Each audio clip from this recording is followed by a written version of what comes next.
Satu patok digeser, satu Jawa geger. Emang iya sesimpel itu? Mari kita lihat. 200 tahun yang lalu, Perang Jawa atau yang dikenal dengan Perang Diponegoro meletus. Untuk pertama kalinya, pemerintah kolonial mengalami perlawanan besar-besaran pada abad ke-19 di daerah Jawa Tengah, Jawa Timur, hingga daerah pesisir. Selama ini kita mengetahui penyebab Perang Jawa yang disebabkan oleh pemasangan patok di tanah makam leluhur Pangeran Diponegoro di Tegalreja maupun permasalahan internal keraton karena campur tangan Belanda. Tapi ada beberapa hal yang sering gak kita lihat dalam proses terjadinya Perang Diponegoro, di mana keresahan masyarakat dan bangsawan Jawa atas kebijakan pemerintah Belanda menumpuk begitu dalam sehingga lama-kelamaan penderitaan yang menumpuk ini telah mencapai puncaknya hingga meletusnya Perang Diponegoro. Nah, kira-kira apa aja sih fakta-fakta lainnya? Yuk kita cek bareng-bareng. Tahun 1811, Thomas Stamford Raffles datang dan mengenalkan sistem pajak tanah atau land rent system untuk menggantikan sistem feodal.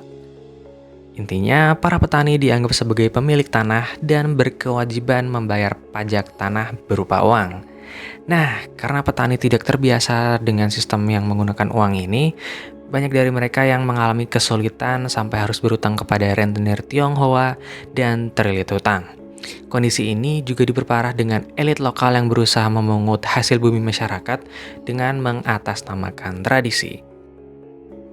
Tahun 1816, Belanda di bawah kepemimpinan Van der Capellen bersama Residen Nahuis van Burgs memperkenalkan sistem sewa tanah kepada Eropa dan Tionghoa dan berlaku secara masif di Yogyakarta dan Surakarta.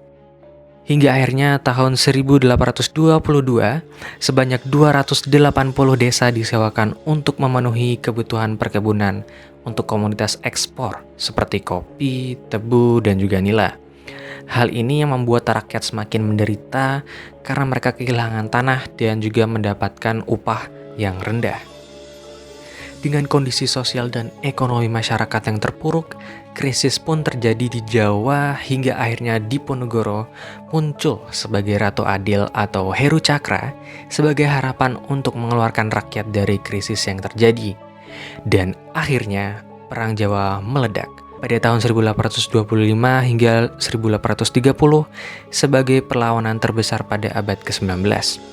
Perlawanan yang terjadi secara luas inilah yang menggambarkan penderitaan dan kemarahan masyarakat terhadap kebijakan kolonial yang membuat mereka menderita.